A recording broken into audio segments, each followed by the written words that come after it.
교회에서 설교 중에 경험한 영적 전쟁에 대한 간증을 여러분에게 전달하겠습니다.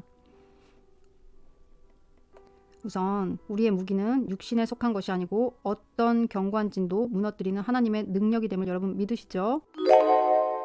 우리를 대적하는 세력은 사탄의 견고한 진, 즉 어둠의 권세들이지만 이 기도에는 악한 어둠의 권세를 이기는 힘이 있습니다. 이런 어둠과의 싸움을 이긴 그런 간증을 읽어드릴게요. 일전에 내가 사랑하고 존경하던 어느 목사님의 부탁으로 그분이 심우하시는 교회에서 부흥의 설교를 한 적이 있었습니다. 교회 성도들이 참 좋은 분들이었습니다.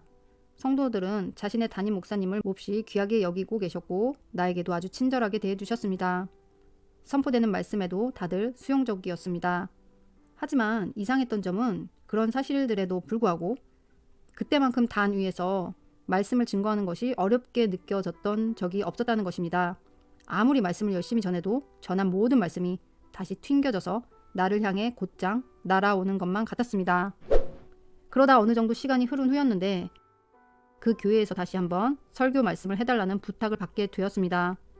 말씀을 듣기 위해 앉아 계신 분들은 예전과 같은 성도분들이었지만 이번에는 뭔가 이전과 다른 확연한 차이가 느껴졌습니다. 예배를 마치고 나자 새로 부임하게 된 목사님이 내게로 다가오셨습니다. 그 목사님은 전에 강단에 서서 계셨을 때보다 오늘 밤 말씀 증거하실 때 혹시 더 편하게 느끼시지는 않았나요? 라며 이전과 다른 차이점을 물어오셨습니다. 나는 그 물음에 이렇게 대답했습니다. 분위기가 너무 달라져서 놀랐습니다. 오늘 밤은 아주 자유롭고 편안한 마음으로 모든 말씀을 증거할 수 있었습니다. 하지만 전에 왔을 때는 영적으로 죽은 것처럼 영이 묶여있고 뭔가가 답답하게 누르는 느낌을 받았던 적이 있습니다. 도대체 어떻게 이런 변화가 일어난 것입니까? 그 목사님이 이렇게 대답했습니다. 이 교회에서 심우한 지 몇 달쯤 지나자 영적으로 죽은 듯한 교회 상황을 더 이상 두고 보고 있어서는 안 되겠다는 생각이 들더군요. 그래서 이런 상황을 반드시 벗어나야겠다고 결심하고 금식하면서 이 한 가지를 놓고 간구했습니다. 그런데 금식한 지 일주일이 되었을 때 일입니다. 기도하던 중에 영적인 눈이 열리더니 교회 천장이 사라진 모습이 보였습니다. 그러자 애초부터 그곳에 버티고 앉아있던 큰 원숭이처럼 생긴 악한 영의 실체가 드러나는 것이 아니겠습니까? 하나님께서 자연세계 너머의 악한 권세가 영적인 결박으로 상황을 통제하고 있다는 사실을 깨우쳐 주신 것이죠. 저는 그 악한 영을 향해 거기서 내려오라고 명령했습니다. 그 영은 한마디 말도 하지 않았지만 그러고 싶은 마음이 전혀 없다는 것처럼 느껴졌지요. 그래도 어쩔 수 없다는 듯이 그가 천장에서 내려왔습니다. 저는 다시 한번 그 영을 향해서 거기서 내려올 뿐만 아니라 이곳에서 나가라 라고 선포했습니다. 그러면서 교회 복도를 가리켰지요.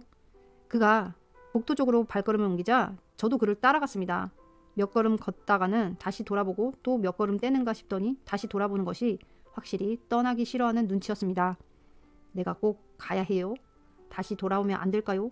라고 눈빛을 보내는 강아지처럼 그런 표정을 짓고 있었습니다. 그가 멈칫멈칫 할 때마다 그렇게는 안 된다. 여기를 당장 떠나라. 라고 선포하고는 계속해서 그를 교회 현관까지 쫓아갔습니다. 악한 영은 정말 떠나고 싶지 않다는 듯이 교회 현관에서 마지막으로 다시 한번 머뭇거렸습니다.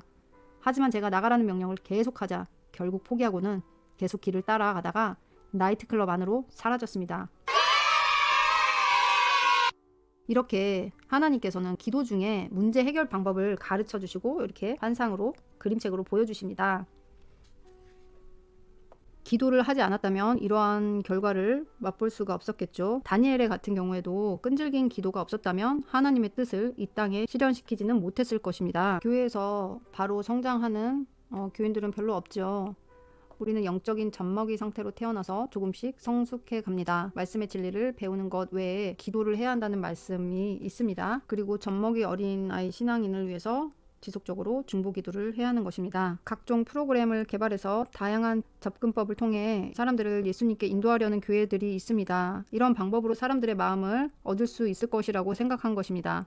이런 교회들은 영적인 무기를 제외하고 온갖 종류의 무기를 다 사용하고 있는 셈입니다. 그래서 말씀과 기도의 균형 잡힌 그런 성장이 필요한 때입니다.